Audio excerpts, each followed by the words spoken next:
جی نحمدہ نصلی علی رسولہ الکریم اما بعد فاعوذ باللہ من الشیطان الرجیم بسم اللہ الرحمن الرحیم رب اشرح لی صدری ویسر لی امری واحلل عقدۃ من لسانی یفقہوا قولی۔ اللہ سبحانہ تعالیٰ کا لاکھ لاکھ شکر ہے کہ اللہ تعالیٰ نے ہم کو انسان بنایا۔ پھر اللہ تعالیٰ کا ایک اور احسان کہ اللہ تعالیٰ نے ہم کو مسلمان گھرانے میں پیدا کیا کہ ہم بائی برتھ مسلمان ہیں۔ اسلام ہم کو ملا کیونکہ ہم نے کوئی محنت کر کے اس دین اسلام کو حاصل نہیں کیا، اس لیے ہم اس کو بہت لائٹ لیتے ہیں، ہم اس کی اس طرح قدر نہیں کرتے جس طرح کہ اس کی قدر کرنی چاہیے۔ اس دنیا میں رہتے ہوئے ہم ہر روز مشاہدہ کرتے ہیں کہ ہر بندہ کچھ نہ کچھ کر رہا ہوتا ہے۔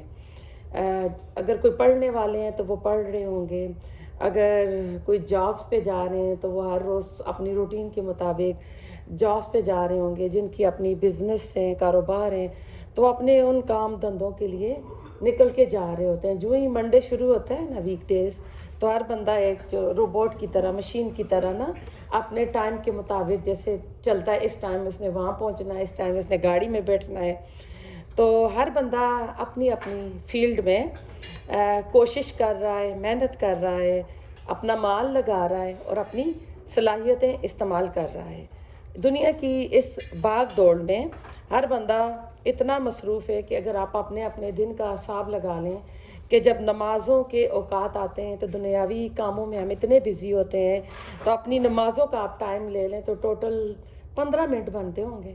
ہماری نماز جو ہوتی ہے اٹھک بیٹھک ہوتی ہے، جلدی سے پڑھا، اس میں بھی دھیان ہوتا ہے ہمارا کہ مجھے کیا پکانا ہے، مجھے کیا کرنا ہے، اور اسی نماز کے دوران ہمیں یاد آتا ہے کہ ہم نے فلاں کو تو فون کرنا تھا، فلاں کو جواب دینا تھا، کیونکہ عربک کی نماز کی جو ہم پڑھتے ہیں اس کا ہمیں ترجمہ نہیں آتا، تو ہماری اللہ تعالیٰ کے ساتھ جو کنسنٹریشن ہوتی ہے وہ نہیں اس طرح لگتی، تو شیطان آ جاتا ہے، ایک خاص شیطان ہے، وہ آ کے نماز میں وسوسے ڈالتا ہے اور ہمارا دھیان ادھر سے ادھر ہو جاتا ہے۔ تو اس سے پتہ چلتا ہے کہ ہم تو مسلمان ہیں اور ہم اس دنیا میں آئے ہیں اللہ تعالیٰ کی احکامات کی پابندی کرنے کے لیے، لیکن ہوتا یہ ہے کہ ہم دنیاوی کاموں دھندوں میں اتنے بزی ہوتے ہیں، جو ہماری نمازیں ہوتی ہیں نا ان میں بھی وہ خشوع اور خضوع نہیں ہوتا جو کہ ہونا چاہیے تھا۔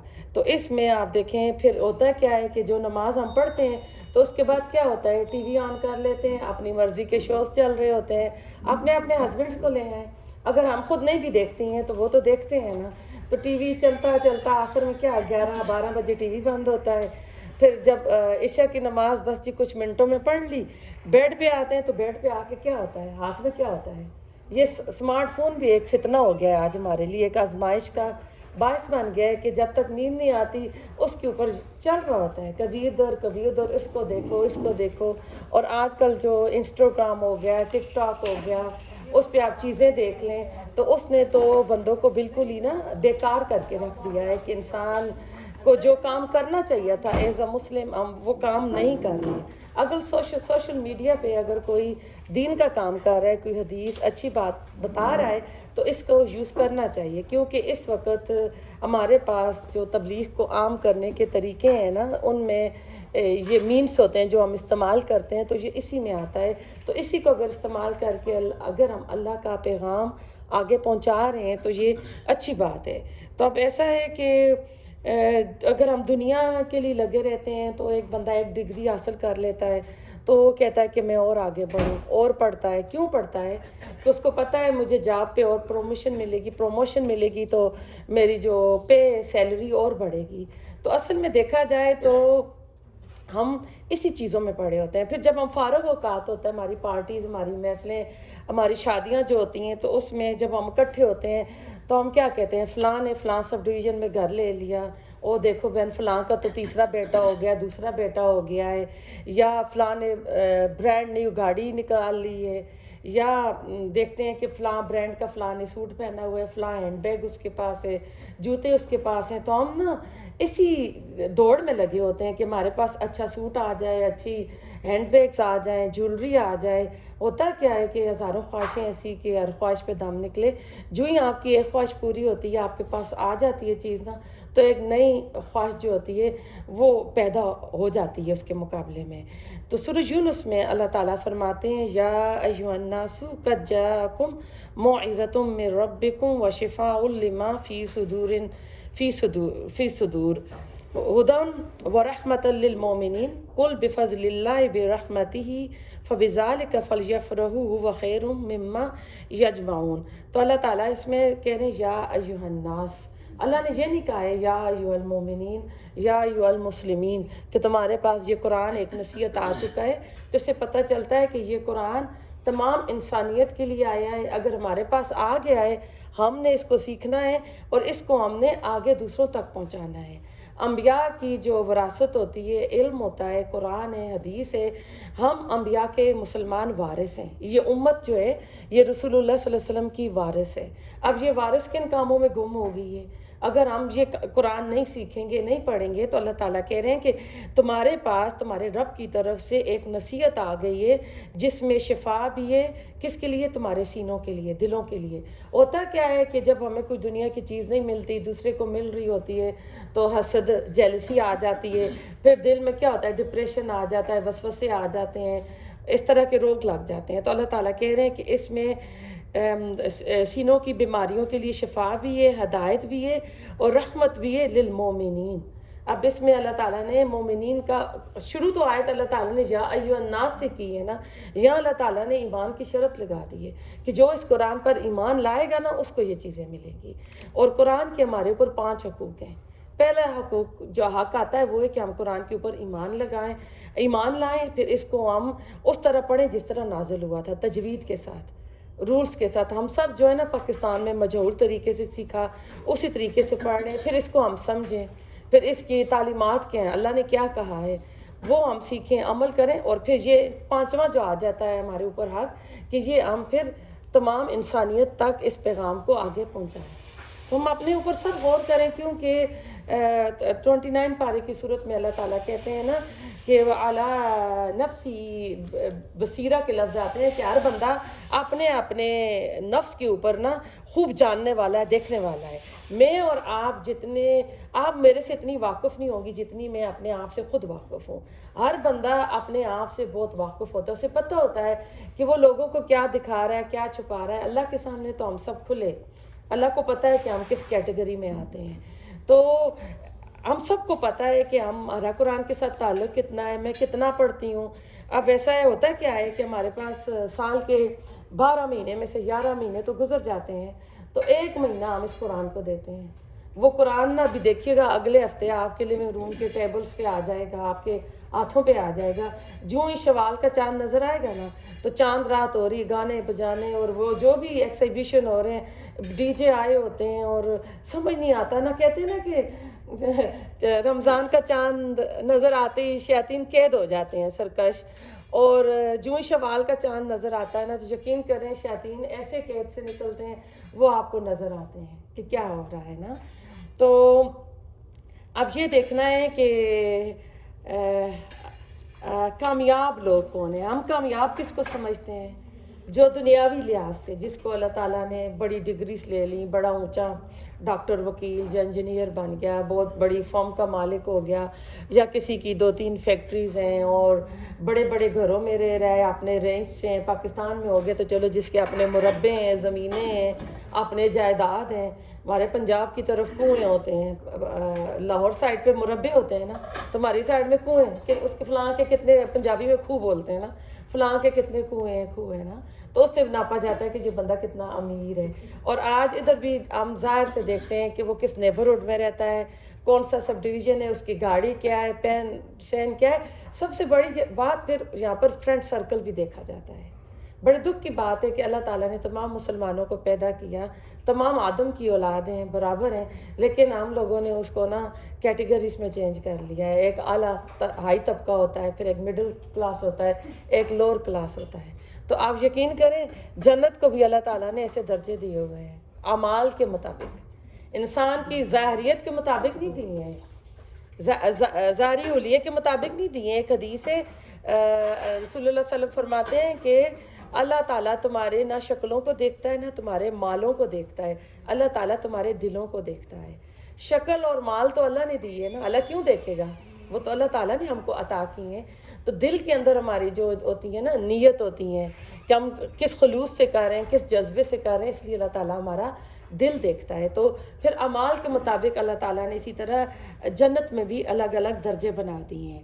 تو ہمارے ذہنوں میں کامیاب انسان، کامیاب لوگوں کا معیار جو آتا ہے نا، ہم سمجھتے ہیں جو سب سے زیادہ دولت مند ہوگا، جس کی زیادہ جاگیر اور جائیداد ہوگی، جس کی تجارت بہت پھیلی ہوئی ہوگی، جس کے پاس بہت بڑا عہدہ ہوگا. اصل میں یہ سارے تصورات جو ہے نا یہ غلط ہے، کیونکہ اس دنیا میں اللہ تعالیٰ نے 1,24,000 پیغمبر بھیجے نا تقریباً، اور اللہ تعالیٰ کی پسندیدہ مخلوق جو ہے انسانیت میں وہ انبیاء اکرام ہیں.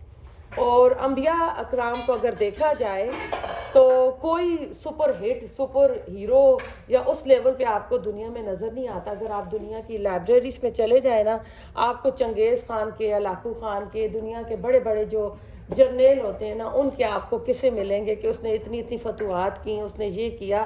لیکن آپ دنیا کی کسی لائبریری میں چلے جائیں، آپ کو کسی نبی کے بارے میں پوری بایوگرافی نہیں ملے گی. آپ موسیٰ علیہ السلام کو دیکھ لیں، یہ بنی اسرائیل جو تھی، انہوں نے اپنے جو تورات تھا اس کو تو انہوں نے زندہ رکھا، اس میں بھی رد و بدل کیے. آپ کو پتہ ہے کہ وہ جو بائبل ہے آج کی، اس میں ان کے جو ہر زمانے کا جو ان کا بڑا ہوتا تھا پریس، اس میں اپنی مرضی سے چیزیں ایڈ کرتے رہے ہیں، ایڈیشن ہوئی ہوئی ہے. لیکن موسیٰ علیہ السلام کی زندگی کے حالات انہوں نے بھی پوری طور پر محفوظ نہیں کیے ہیں. صرف یہ ہم مسلمان امت جو ہے نا، ہم یہ واحد امت ہے کہ ہمارے پاس رسول اللہ صلی اللہ علیہ وسلم کی پوری سیرت جو ہے نا وہ محفوظ پڑی ہوئی ہے.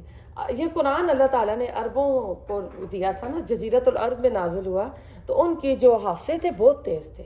ان کو اپنے اونٹوں، باپ دادا کے تو چھوڑے، پردادا کے بھی نام پتہ تھے ان کو، اپنے اونٹوں کے بھی جد امجد تھا نا، اس اونٹ کا جو دادا تھا وہ کون تھا، اور اس کے یہ نسل میں بچے آئے ہیں. ان کی یعنی میموریز اتنی شارپ تھیں، ان کو اللہ تعالیٰ نے یہ صلاحیت دی ہوئی تھی. ان میں یہ قرآن نازل ہوا، انہوں نے اس قرآن کو اپنے حافظے میں رکھا، اور رسول اللہ علیہ وسلم کی احادیث کو بھی رکھا. اور آپ احادیث بھی لکھاتے رہے، قرآن بھی لکھاتے رہے. آج ہمیں اپنے دادے کے دادے کا نام نہیں پتہ ہوگا کون ہے، اگر پتہ ہو تو اس سے اوپر پھر نہیں پتہ ہوگا کہ کون ہے. ٹھیک ہے. تو کامیابی جو ہے اللہ تعالیٰ قرآن میں بتاتا ہے کہ 4 چیزوں سے، نمبر 1 ایمان، نمبر 2 عمل صالح، اور نمبر جو 3 ہوگا تواصو بالحق، اور نمبر 4 تواصو بالصبر. آپ سب نے اندازہ لگا لیا ہوگا یہ کون سی صورت میں آیا ہے. تو یہ کامیابی ہے. اگر یہ چیزیں 4 نہیں ہیں تو پھر کامیابی کوئی بھی نہیں ہے. ایمان کے بغیر عمل جو ہے صورت واقعہ میں حبام منصورہ، اللہ تعالیٰ کہتے ہیں کہ وہ ایسے غبار کی طرح اڑ جائے گا اگر ایمان نہیں ہے. تو جو بڑے بڑے کام اس نے کیے، مدر ٹریسا نے کیے تھے، اور یہ بل گیٹ کر رہا ہے، اور بھی جو کر رہے ہیں، ایمان کے بغیر ان کے قابل قبول نہیں ہے. لیکن اس کے مقابلے پہ آپ اپنے پاکستان کے ایدی امین کو لے آئے، ایدی امین ہی نام تھا نا، ایدی ستار. تو آپ دیکھ لیں، ایک وہ مسلم ہیرو ہیں کہ ایمان بھی تھا، ایمان اور اس کے ساتھ جو نیکی ہے وہ قابل قبول ہے. اور پاکستان میں جس اعزاز کے ساتھ ان کو دفن کیا گیا، یہ دنیا میں اللہ تعالیٰ نے ان کو عزت دی تھی. ٹھیک ہے. تو اگر کسی کو پوری سلطنت مل جائے، پوری دنیا مل جائے نا، تو یہ کامیابی نہیں ہے. پوری دنیا پہ اگر کوئی کنگڈم کر رہا ہے نا، اس کی حکومت ہے، تو یہ کامیابی نہیں ہے. دنیا بھر کی نعمتیں بھی مل جائیں تو یہ کامیابی نہیں ہے جب تک یہ 4 چیزیں نہیں ہوں گی. ایمان، عمل صالح، تواصو بالحق اور تواصو بالصبر. اصل میں یہ 4 چیزیں جو ہیں، یہ کامیابی اگر یہ چاہتا ہے کوئی نا، تو یہ 4 چیزیں حاصل کرے اپنی زندگی میں. تو اب ایسا ہے کہ کوئی کسی جھونپڑی میں رہ رہا ہوتا ہے اور کوئی کسی محل میں رہ رہا ہوتا ہے. اگر کوئی محل میں رہ رہا ہے، اس کے پاس عمل نہیں، تواصو بالحق نہیں ہے، تو وہ کامیاب نہیں ہے. اس کے برعکس کہ جو جھونپڑی میں رہ رہا ہے، اس کے پاس ایمان بھی ہے، عمل بھی ہے، اور وہ لوگوں کو نیکی کی تلقین کر رہا ہے اور صبر کی تلقین کر رہا ہے. عموماً ہوتا کیا ہے یہ نیکی و تواصو بالحق و تواصو بالصبر کیا ہوتا ہے کہ ہم اکٹھے رہ رہے ہوتے ہیں نا، تو کوئی کسی کے ساتھ کوئی غلط کرتا ہے تو کوئی کسی کے آگے تھوڑی سی فریاد لگا دیتا ہے کہ دیکھو نا فلاں نے میرے ساتھ یہ کیا. تو اب دوسرا بندہ نا وہ جلتی کے اوپر آگ لگا دیتا ہے، اوپر تیل ڈال دیتا ہے، ہاں اس نے یہ کیا وہ کیا. اس میں یہ کہ دونوں کو دینی چاہیے ہدایت کہ یہ آپ غلط کر رہے ہیں، اگر وہ غلط کر رہی ہے تو آپ اس کو سمجھائیں، اور اس کو صبر کی تلقین کریں، اور جو غلط کر رہا ہے اس کو حق کی تلقین کریں کہ آپ اپنے مال نامے میں آپ غلط کر رہے ہیں، آپ کے مال نامے میں یہ چیزیں بھری جا رہی ہیں اور اللہ کے ہاں یہ پیش ہوں گی۔ تو اللہ تعالیٰ دیکھیں، ایک حقوق العباد ہوتے ہیں اور ایک حقوق اللہ ہوتے ہیں، اور اللہ تعالیٰ قیامت کے دن حقوق اللہ جو ہے اپنے حق تو معاف کر دے گا، بندوں کے جو حق ہیں وہ معاف نہیں ہوں گے جب تک وہ بندہ معاف نہ کرے۔ وہ حدیث آپ نے سنی ہوگی نا کہ من مفلس یوم القیامہ، کہ قیامت کے دن بینک مفلس بہت زیادہ غریب کون ہوگا؟ تو صحابہ کرام نے کہا تھا اللہ اور اس کا رسول جانتا ہے، تو آپ نے بتایا کہ ایک بندہ بہت سارے تہجد، حج، عمرے، نیکیاں، زکوٰۃ، خیرات لے کر آئے گا، لیکن اس کے آگے لوگوں کی لائن لگی ہوگی کہ اس نے لوگوں کا حق مارا ہوگا، اس نے لوگوں کی تلفی کی ہوگی، تو اس کو قیامت کے دن پھر اپنی نیکیاں ان کو دینی پڑیں گی، اور کہہ رہے ہیں اس کی نیکیاں ختم ہو جائیں گی، تو پھر فرشتے بولیں گے کہ کیا کریں؟ تو آواز آئے گی کہ اب ان لوگوں کے گناہ اس کے اوپر ڈال دیں۔ تو رسول اللہ صلی اللہ علیہ وسلم نے فرمایا کہ وہ بندہ جو اتنی نیکیاں لے کر آیا ہوگا وہ پھر جہنم میں چلا جائے گا۔ تو اللہ مولا تجعلنا منہم، اللہ ہمیں ان میں سے نہ کرے۔ نیکی کرنی بہت آسان ہے، لیکن نیکی کی حفاظت کرنا بہت مشکل ہے، کہ ہم نا وہ غیبت کر کے، احسان جتا کے، ہم کچھ نہ کچھ کر کے، برا سلوک کر کے وہ جو نیکی ہوتی ہے اس نیکی کو ہم ضائع کر دیتے ہیں۔ تو نیکیوں کی حفاظت کرنی چاہیے۔ تو انسان دیکھیں جو دن رات محنت کرتا ہے، بھاگ دوڑ کرتا ہے، جو بھی کوششیں کرتا ہے وہ کامیابی کے حصول کے لیے کرتا ہے، تو یہ کامیابی کا تصور جو ہوتا ہے نا اس کو اور محنت پہ ابھارتا ہے اور صلاحیتیں اپنی اس رستے میں لگاتا ہے۔ اگر یہ کامیابی کا تصور ہمارے آ جائے نا آخرت کے لیے، تو کہتے ہیں جس کو آخرت کی فکر لگ جائے، جس کو قبر کی فکر لگ جائے کہ یہ دنیا کے اوپر میں رہ رہی ہوں نا، تو موت تو ہمارے جو ہے نا پاس جوتی کے تسمے سے بھی قریب ہے، اور ہم سب نے موت کی 100% گارنٹی لی ہوئی ہے، اور زندگی کی ہمارے پاس 0% بھی گارنٹی نہیں ہے، تو وہ تو کسی وقت بھی آ جائے گی۔ ہم دنیا کے گھر سجاتے رہتے ہیں، دنیا ہی کی چیزوں میں لگے رہتے ہیں، لیکن ہم یہ بھول جاتے ہیں کہ کسی وقت بھی موت کا فرشتہ آ جائے گا، تو اس زمین سے نیچے نا 4 فٹ نیچے ہوں گے ہم۔ وہ 4 فٹ نیچے والے کے لیے آپ دیکھیں کہ وہاں پہ کون سے کارپٹ لگانے ہیں، کون سے شینڈلیئر لگانے ہیں، کون سا ایسی سسٹم لینا ہے، سردیاں ہوگی تو کون سا ہیٹنگ سسٹم آپ نے کرنا ہے، یہ ہم اپنے اعمال سے کریں گے۔ ہمارے اعمال اچھے ہوں گے نا تو ہم اس قبر کی تیاری کریں گے۔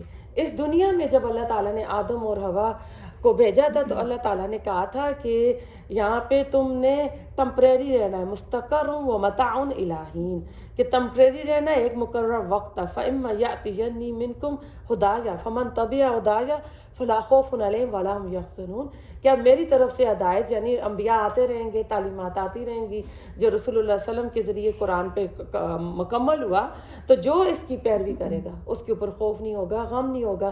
تو دنیا کی بھی ڈپریشن، غم، بیماریاں اس قرآن سے دور ہوتے ہیں، اور آخرت کے بھی دور ہو گئے۔ تو ہم اپنا خود محاسبہ کریں کہ ہم اپنے آپ کو بہتر جانتے ہیں۔ اگر ہم آج دنیا میں نا اللہ کو بھول جائیں گے اور اپنے جسم کے تقاضے ہی پورے کرتے رہیں گے نا، تو اس خدا فراموشی کی سزا جو ہے نا اللہ تعالیٰ دیتا ہے، لیکن یہ سزا جو ہے بظاہر نظر نہیں آتی ہے۔ جو لوگ دنیا پرست ہو جاتے ہیں، جو لوگ دنیا ہی کی رونقوں میں لگے رہتے ہیں، آپ دیکھتے ہیں کہ وہ تو بڑے ماشاءاللہ اپ ٹو ڈیٹ رہتے ہیں، وہ تو ان کے کپڑے، ان کے فیشل، ان کی یعنی ہیئر کٹ دیکھ لیں، ہیئر کلر دیکھ لیں، یعنی ہمیں تو نہیں لگتا سورۃ حشر کی آیت نمبر 19 ہے شاید، اللہ تعالیٰ کہتے ہیں کہ جب انہوں نے مجھے بلا دیا تو میں نے ان کو ان کے نفسوں سے بلا دیا، تو وَلَا تَكُونُوا كَالَّذِينَ أَنسَاهُمْ اس میں آتا ہے، پھر اللہ تعالیٰ نے ان کے نفسوں سے بلا دیا، اور یہی لوگ جو ہے خسارہ پانے والے ہیں۔ تو بظاہر ہمیں ایسا نہیں لگتا کہ اللہ کہہ رہا ہے کہ میں نے ان کو ان کی جانوں سے، ان کے نفسوں سے بلا دیا، کیونکہ ہم تو دیکھ رہے ہیں کہ اب مجھے ہی آپ دیکھ لیں کہ ہم کہیں کسی پارٹی میں جاتے ہیں تو ہم بہت ٹھیک فٹ ہو کر ہر چیز A1 تیار ہو کر آتے ہیں، یعنی کوئی ہم کمی نہیں چھوڑتے، پھر بھی ہم گھر میں داخلے کے لیے گاڑی کا جو مرر ہوتا ہے اس میں دوبارہ دیکھ رہے ہوتے ہیں اپنے آپ کو، تو ہم تو نہیں بھولے ہوتے۔ علامہ اقبال نے خود ہی لکھا ہے نا، خود ہی کو کر بلند اتنا، ہر تقدیر سے پہلے خدا بندے سے خود پوچھے تیری رضا کیا ہے۔ تو یہ ایک